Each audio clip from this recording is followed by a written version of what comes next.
aquí molestándolo. No te preocupes, con gusto. Ya, doctor, vamos a proceder con las preguntas. A ver, por favor, para que se identifique. Mi nombre es Héctor Gabriel Vanega Fernández. Ya, abogado en libre ejercicio, ¿verdad, doctor? Soy abogado, penalista, profesor de Derecho Penal. Sí. Ya, listo. La primera pregunta es, en la mayoría de las ocasiones, cuando usted mantiene una postura activa o pasiva en la investigación previa en calidad de patrocinador del sospechoso. Bueno, cuando uno defiende al sospechoso o al investigado, inevitablemente, dependiendo también la acusación que empieza a formular Fiscalía, debe realizar una defensa estratégica.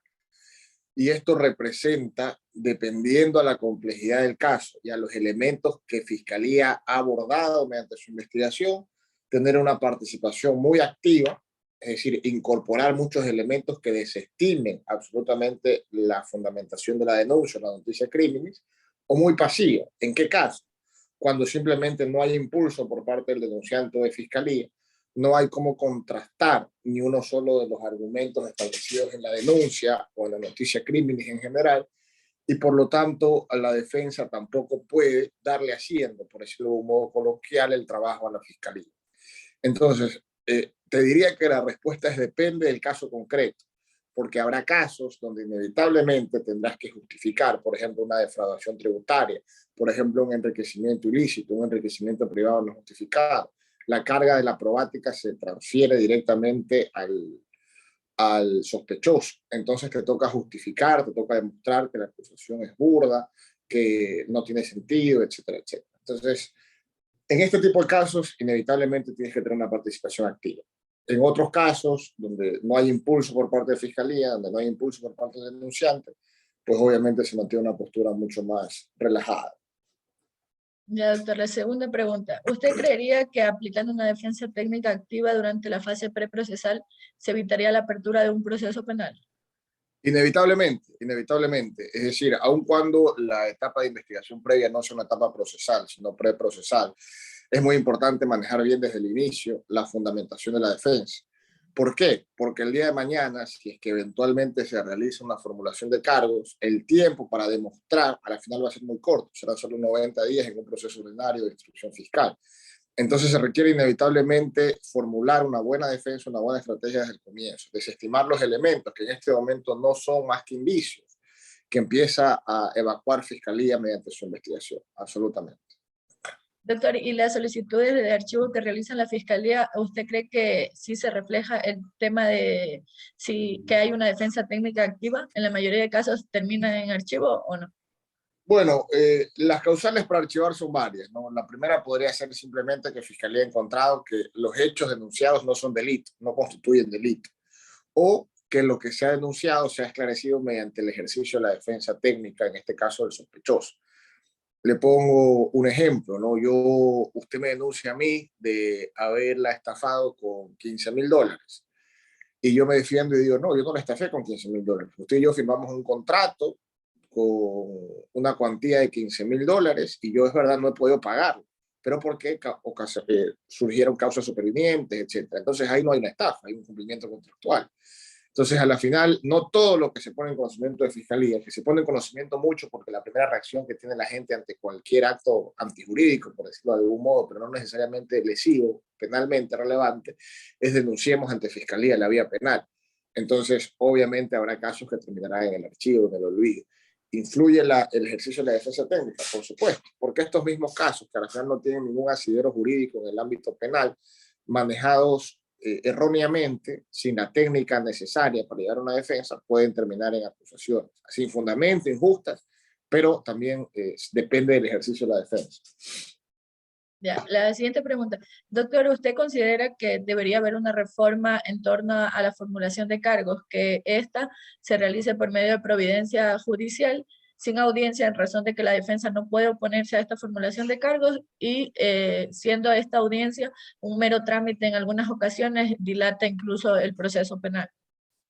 Bueno, no debes olvidar que la audiencia de formulación de cargos tiene un debate contradictorio específico y es la discusión sobre las medidas cautelares.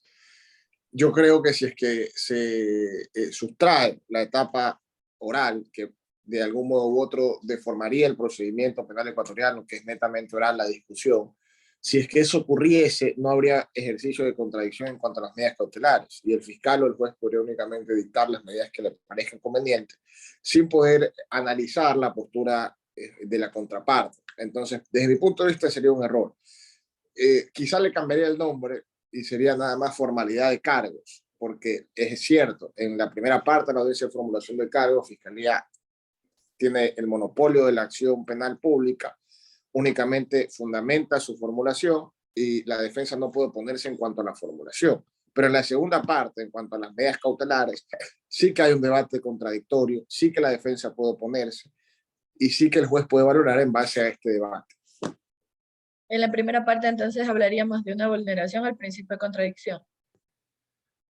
Digamos, yo no lo diría tanto así, sería más bien, en vez de una formulación, una formalidad de cargos. Estos son los cargos por los que Fiscalía ha decidido acusar.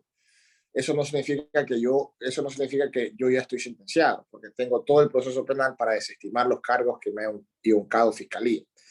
Entonces, es el inicio del procedimiento, pero es la formalidad de poner en conocimiento del sospechoso, ahora procesado, o de su abogado, de forma oral, cuáles son los elementos con los que se va a empezar a fundamentar esa acusación. Ya, doctor, ¿usted cree que los jueces deberían tener un control de esta formulación de cargos como sucede en el sistema anglosajón? Sí, eso es diferente. Yo sí creo que nos ahorraríamos muchísimas trabas a nivel procesal y a nivel de acumulación de carga procesal si es que los jueces pudiesen valorar a priori si es que la fundamentación de Fiscalía constituye o tiene los elementos mínimos o no para constituir un delito penal. Yo creo que nos ahorraríamos muchísimo.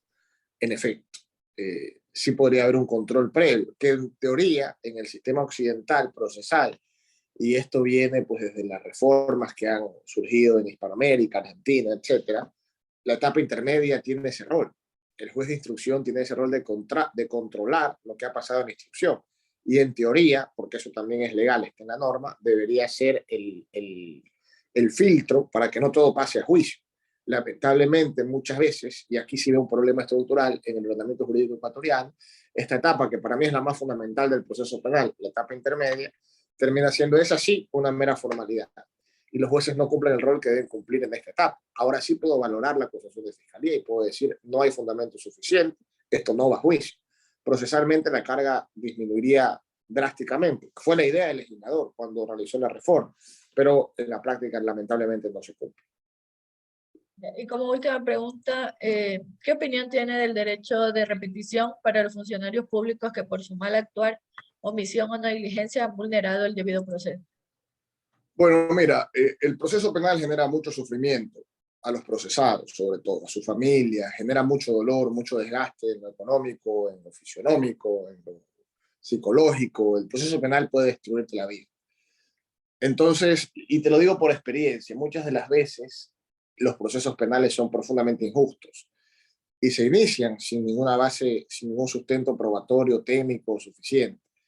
Y cuando acaba todo el martirio que representa el proceso penal para un inocente, y cuando éste logra demostrar lo que en verdad siempre estuvo claro en su fuero interno, que era inocente, este desgaste lamentablemente lo lleva a concluir la mayoría de las veces que aun cuando tenga la certeza de todas las violaciones que han habido, de los abusos que ha habido por funcionarios, no quiere intrometerse en otro proceso judicial en este país, porque va a representar perpetuar el desgaste.